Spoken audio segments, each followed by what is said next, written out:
Hello again. With the news today of the association of Lord Wahid Ali and Peter Mandelson, we see once again the coming together of two threads which seem to run through the tapestry of our Prime Minister's life since he came to office 18 months ago. These may be summed up as homosexuality and Jews. I realise that this sounds awful, but let me just run through a few things to show what I mean by this apparently outrageous statement. When Labour came to power in the 1997 general election, the winning strategy had been planned by Peter Mandelson while staying at Lord Ali's mansion in Kent. Right there are two openly gay men. Lord Ali's career began when he was employed by and mentored by Robert Maxwell, a Jew widely rumoured to be working for the Israeli intelligence agency. His daughter Ghislaine was, of course, the partner, both romantically and in a business sense, of Jeffrey Epstein.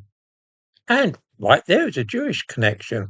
Epstein and Maxwell both being Jewish, and Epstein, like Robert Maxwell, popularly supposed to have links with the Mossad. It seems that Peter Mandelson and Lord Ali were still hanging out together 15 years later, because Epstein mentions them in an email. Lord Ali was invited to several events held by Epstein. He was also, Lord Ali that is, a very close friend of Keir Starmer's. So close, in fact, that he had a security pass to enter 10 Downing Street. As leader of the opposition, Keir Starmer made a video released to the public in 2021 urging people to work from home and obey the rules of the lockdown and not go gadding off visiting other people's homes, for example. Ironically, he made this video not in his own home, that of Lord Ali. The imposture was very clever because family photographs and Christmas cards to Starmer were actually arranged in the background. This caused a lot of raised eyebrows. The fact that he was actually living in Lord Ali's home during the general election in 2024 also caused some amusement. So too did the receipt by the Prime Minister and his wife of tens of thousands of pounds worth of clothes, glasses, concert tickets, and who knows what else.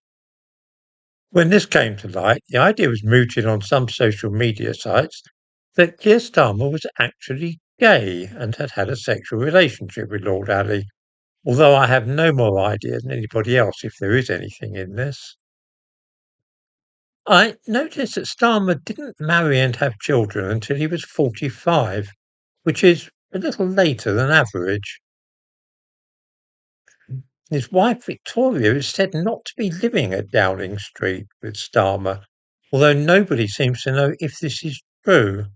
The idea has been suggested is that Starmer married late when he decided he wished to go into politics and felt that a wife and children would make him seem more normal, a strategy which most of us would say has not been wholly successful.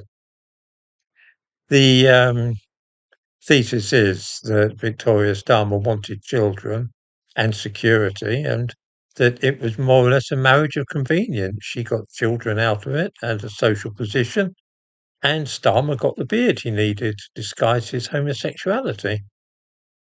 Unlike most prime ministers' wives, David Cameron's and Rishi Sunak's, for instance, Victoria Starmer is practically invisible.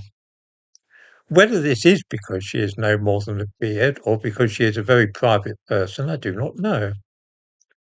Before the election, she and her husband used to worship regularly at a North London synagogue, she being the daughter of a convert and therefore halachically Jewish herself.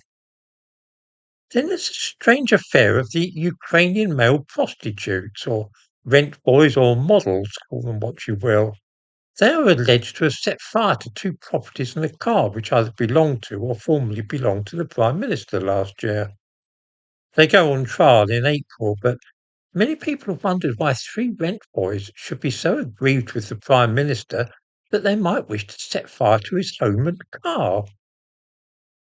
And there it is. Homosexualities, homosexuals do seem to be persistently on the fringe of Keir Starmer's life, and the scandal in which he is now embroiled has at its heart a Jewish homosexual. As I say, I'm not a fan of conspiracy theories, but there does seem to be some kind of pattern here, although its nature is not at all clear.